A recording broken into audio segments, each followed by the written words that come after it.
गद्दारी की बात आ रही है कि इन्होंने जो है तेजस्वी यादव को एन वक्त पर धोखा दे दिया। अपने माँ का सेवा करना अगर धोखा है तो धोखा समझ लो।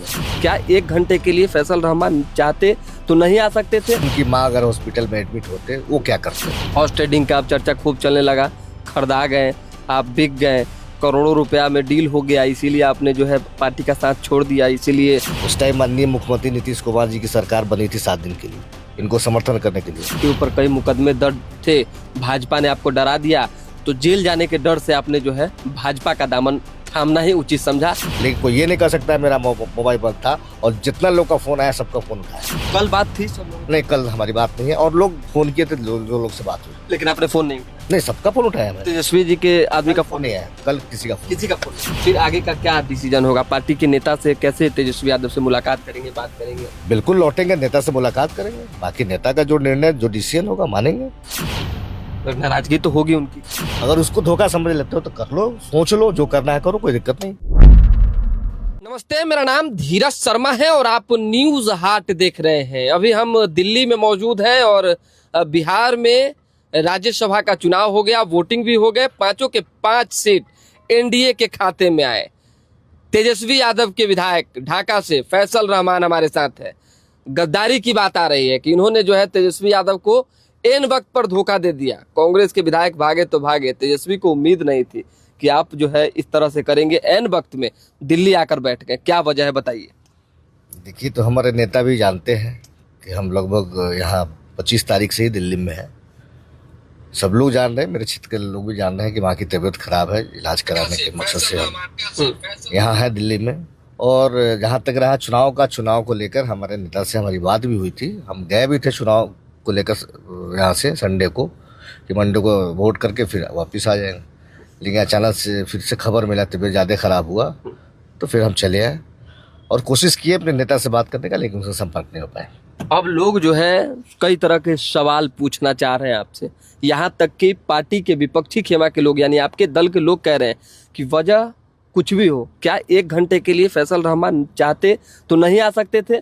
क्या ऐसी क्या वजह जरूरी पड़ गई कि उनको जो है बाइकाट करना पड़ा वोट का? देखिए, जो लोग अगर इस तरह का जो सवाल कर रहे हैं तो हम उनसे पूछना चाहते हैं, अगर उनकी माँ अगर हॉस्पिटल में एडमिट होते वो क्या करते?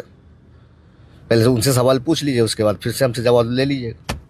लोग कह रहे हैं कि माँ की तबीयत खराब थी, ठीक है, अच्छी बात है, वो पुत्र हैं, उनका अपना एक अधिकार है माँ के ऊपर, लेकिन पार्टी में है तो उनका भी अपना एक कर्तव्य है। पार्टी के लिए जो संवैधानिक प्रक्रियाएं हैं उसको भी अदा करना पड़ता है। अरे वो अदा करने के लिए तो हम गए थे, लेकिन अचानक से अगर ज़्यादा मामला तबीयत खराब हुआ तो फिर क्या करते उस टाइम?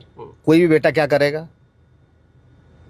जो लोग बोल रहा है इसका मतलब उनको अपने माँ बाप से मोहब्बत नहीं है, उनको अपने राजनीति से मतलब है, उनके पार्टी से मतलब है। जो सच्चा होगा, पहले माँ है उसके बाद ही कुछ। हॉर्स ट्रेडिंग का अब चर्चा खूब चलने लगा, खरीदा गए, आप बिक गए, करोड़ों रुपया में डील हो गया, इसीलिए आपने जो है पार्टी का साथ छोड़ दिया, इसीलिए एनडीए को जितवा दिया।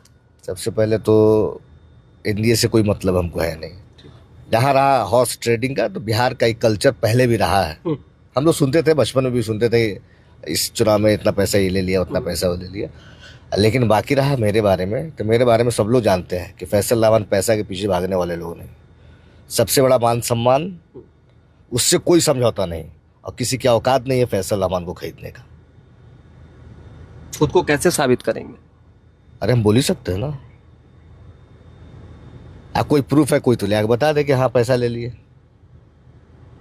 कोई एक बंदा भी कहते हैं आरोप लगाने के लिए, कुछ भी कोई आरोप लगा सकता है, हम आपके ऊपर आरोप लगा लेंगे। क्या आप हमसे पैसा मांग रहे हैं? ऐसा कुछ नहीं है, किसी की औकात नहीं है फैसल रहमान को पैसा से खरीद लेने का। और ये हमारा खानदानी ये चला आ रहा है। मेरे पिताजी भी 2000 में जब विधायक बनाए थे, 5 विधायक बना के लेकर आए थे, ऑफर दिया, उस टाइम ऑफर दिया इनको, इतना करोड़ रुपया ले लीजिए, मंत्री ले लीजिए। उस टाइम माननीय मुख्यमंत्री नीतीश कुमार जी की सरकार बनी थी 7 दिन के लिए, इनको समर्थन करने के लिए। एक चवन्नी नहीं लेना जानते हैं, नहीं देना जानते हैं। बहुत जगह से कुछ काम के लिए आता है ऑफर, इतना पैसा मतलब पैसा नहीं दे सकते।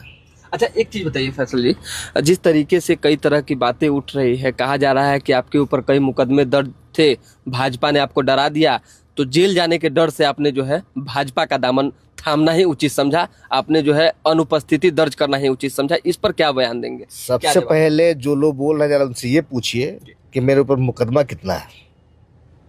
मैं आपको बता दूं, मेरे ऊपर एक मुकदमा है जो मैंने अपने चुनाव के दिया है, जी। ठीक है। अब बाकी रहा कोई और मुकदमा के बारे में उनको जानकारी है तब वो उस भाई से पूछना चाहते हैं, जरा प्रूफ आपको दिखाना पड़ेगा। मैं बिहार लौटता हूँ तो जो भी व्यक्ति हम देखे हैं पहचान नहीं रहे कौन है, उनसे हम खोज के उनसे पूछेंगे, उनको प्रूफ देना पड़ेगा कि मेरे ऊपर दूसरा FIR है कौन। मतलब आप बिल्कुल ईमानदार हैं? बिल्कुल, मेरे ऊपर एक केस है, हम तो बता ही रहे कि मेरे ऊपर एक केस है। केस के मामले में पैसा आपने नहीं लिया है, बिल्कुल। आपकी कोई बात वो ये किसी की हैसियत नहीं है फैसल रहमान को पैसा की बात करने की। पैसा से फैसल रहमान को खरीद सकता है, कोई दुनिया में पैदा नहीं लिया है। फिर आगे का क्या डिसीजन होगा? पार्टी के नेता से कैसे तेजस्वी यादव से मुलाकात करेंगे, बात करेंगे? बिल्कुल लौटेंगे, नेता से मुलाकात करेंगे, बाकी नेता का जो निर्णय जो डिसीजन होगा मानेंगे। नाराजगी तो होगी उनकी। अब जाहिर सी बात है, कोई भी आदमी अगर मैं ही ये काम करता और आप मेरे साथ रहने वाले लोग, आप किसी मजबूरी से आप अगर नहीं आते थोड़ा देर के लिए, हमको भी तकलीफ होता है, ऐसी बात नहीं है। उनका तकलीफ होना भी जायज़ है, लेकिन मेरा भी मजबूरी समझना भी उनको समझना ही पड़ेगा। मतलब तेजस्वी यादव को मजबूरी समझना चाहिए। बिल्कुल, सबको, अरे इंसान है तो इंसानियत के नाते तो किसी की माँ अगर बीमार है तो कोई भी उस वक्त तो माँ को छोड़ के कहीं दूसरी जगह नहीं जा सकता है। इस चीज़ को इंसानियत के नाते सबको समझना पड़ेगा। अच्छा, कांग्रेस के विधायक भी 3 जो है वो गायब हो गए, फोन उठाना उन्होंने बंद कर दिया। तो महागठबंधन में जिस तरीके से पेच फंसा और जो एक उम्मीद थी तेजस्वी यादव को कि एक सीट कम से कम हम लोग जीतेंगे, कहाँ कमियां रह गई आप लोगों की? महागठबंधन में जो लोग कांग्रेस से जो जुड़े लोग 3 आदमी पता जो चला मीडिया के माध्यम से, वो लोग नहीं थे। तो लोग किस कारण से नहीं वोट किए, क्या मजबूरी था वो लोगों को, तो ये लोग तो बेहतर तो ही बताएंगे। हमारी उनसे कोई संपर्क नहीं है, नहीं हमारी कोई बात है। क्या मतलब कि तेजस्वी यादव की रणनीति में कोई कमी है, आपके जो पार्टी के लोग हैं उनमें कोई कमी है जिस वजह से विधायक नाराज होकर भागते हैं? 3 विधायक अभी भाग गए, आप खुद। राजद से कोई भागा नहीं, कोई हम भागे नहीं, हम मजबूरी में यहाँ। लेकिन आपको तो भगोड़ा साबित कर दिया गया। अरे कौन क्या कहता है कि एक कितना का जवाब देंगे? जो मेरा जो प्रॉब्लम है मैं आपके माध्यम से लोगों को बता दे रहा हूँ, मेरा जो सच्चाई यही है। तो आप फेसबुक लाइव आकर क्यों नहीं बता पाए? जिस दिन चुनाव था उस दिन क्यों नहीं बता पाए? लोग कह रहे हैं, आरजेडी के लोग भी अब कह रहे हैं कि उनको कैद कर लिया गया, भाजपा वालों ने जो है उनको डरा दिया, कुछ हॉर्स ट्रेडिंग का मामला। सब लोग, हम भी मीडिया में देख रहे थे मोबाइल में कि कोई लोग कह रहे हैं मोबाइल बंद है, मोबाइल स्विच ऑफ है। लेकिन जो भी भाई हमको अगर फोन किया हो, बताए मेरा मोबाइल कभी स्विच ऑफ रहा है? नहीं, हम तो बात कर रहे हैं लगातार। आप कौन है? मैं अभी भी आप लोगों का कॉल आ रहा था, लेट नाइट हम सोए हैं, इसलिए फोन तो आ ही रहा था, लेकिन हम सोए हुए थे तो लेट से बात हुई है। लेकिन कोई ये नहीं कह सकता मेरा मोबाइल बंद था, और जितना लोग का फोन आया सबका फोन उठाया। एक आखिरी सवाल है, ढाका से आप जीत कर आए हैं, आरजेडी के टिकट से जीते हैं, कहीं ना कहीं तो जो राजद वालों ने वोट दिया होगा, खासकर मुसलमानों की जब चर्चा होती है तो मुसलमानों के बारे में कहा जाता है कि वो धोखा नहीं देते हैं, बड़ा विकट स्थिति परिस्थिति होता है तब जाके कुछ बड़ा फैसला लेते हैं। अब कहा जा रहा है कि उन्हीं के जाति के लोग फैसल रहमान से पूछेंगे कि आप धोखा क्यों दिए, क्यों धोखेबाज निकल गए। अच्छे, तो जो पूछेगा उसका जवाब हम देंगे। क्या जवाब देंगे? क्योंकि देखिए अभी तो आप जो आप पूछे आपका जवाब हमने दिया। जिसको पूछना है हमसे आगे सामने पूछेगा, मैं उसका जवाब दूंगा। क्या जवाब? यही जवाब होगा कि माँ की तबीयत खराब थी। मैं अब जो सवाल उनका क्या होगा, पहले सवाल क्या होगा उसके बाद ही जवाब। सवाल थी कि धोखा आपने क्यों दिया। मेरे रग रग में धोखा देने की बात नहीं है, नहीं मैं किसी को धोखा देता हूँ। अपने माँ का सेवा करना अगर धोखा है तो धोखा समझ लो।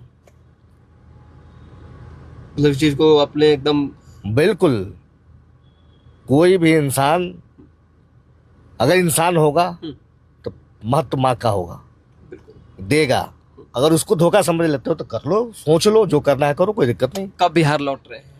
अब देखिए डॉक्टर जब बताएंगे तो उसके बाद कोशिश है ईद में आने का, अगर सब ठीक ठाक रहा तो ईद में आएंगे। अच्छा, आप थोड़ा सा लास्ट सवाल है कि 5 के 5 उम्मीदवार एनडीए के जीत गए हैं, उन 5 उम्मीदवारों के लिए क्या कहेंगे जो जीते हैं, और खासकर भाजपा की जो रणनीति है वो सफल हुई, आप लोग फेल हुए?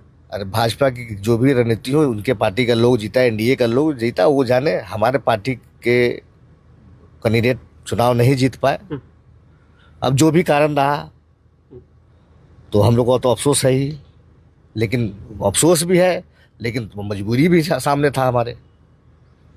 हमारी चले जाने से, हमारे वोट देने से चुनाव तो पहले 3 कांग्रेसी भी तो नहीं थे, अगर हम चलिए जाते तो जीत तो नहीं पाते। ऐसा नहीं है कि हम किसी को धोखा, हम तो थे सब ऑनलाइन थे, बात कर रहे थे, और कौन लोग थे नहीं थे, किससे बात हुई नहीं हुई हमको नहीं पता। अच्छा, आपको फोन आया था तेजस्वी जी की तरफ? सब लोग से हमारी बात है। हम जिस दिन चुनाव था उस दिन जिस बात दिन है? पटना गए हैं यहाँ से लौट के संडे को, उस दिन भी हमारी बात है, 2-2 बार 3-3 बार बात है। कल बात थी सब लोगों की? नहीं, कल हमारी बात नहीं है, और लोग फोन किए थे, जो लोग से बात हुई। लेकिन आपने फोन नहीं उठाया? नहीं, सबका फोन उठाया मैंने। तेजस्वी जी के आदमी का फोन फोन नहीं आया कल, किसी का फोन किसी का फोन नहीं आया? पार्टी के स्तर से किसी का फोन, शक्ति यादव का फोन नहीं आया? नहीं, नहीं, किसी का फोन नहीं। भोला यादव का भी फोन नहीं आया? कल किसी का फोन नहीं। परसों भोला जी से बात हुई है, हाँ। संजय जी से बात हुई है, नेताजी से भी बात हमारी हुई है, सब लोग से बात हुई है, लेकिन कल किसी का फोन नहीं। चलिए, फोन किसी का आए नहीं आए, फैसल रहमान का साफ तौर पे कहना है कि हमने गद्दारी नहीं की है। अगर माँ की तबीयत खराब होगा तो कोई भी बेटा अपना फर्ज निभाएगा और अपनी माँ को देखने जरूर जाएगा। दिल्ली में मैक्स हॉस्पिटल में इनकी माँ एडमिट है और मैं भी मैक्स हॉस्पिटल के आसपास ही हूँ और इनसे एक गाड़ी में इंटरव्यू हो रहा है। फैसल रहमान जी ने साफ तौर पे कहा है कि किसी में इतनी औकात नहीं है जो हमें खरीद सके। तो दोबारा भी जुड़ेंगे, फिलहाल अभी के लिए दें हमें इजाजत। हमारे साथ बने रहे, देखते रहे न्यूज़ हाट। बहुत बहुत धन्यवाद।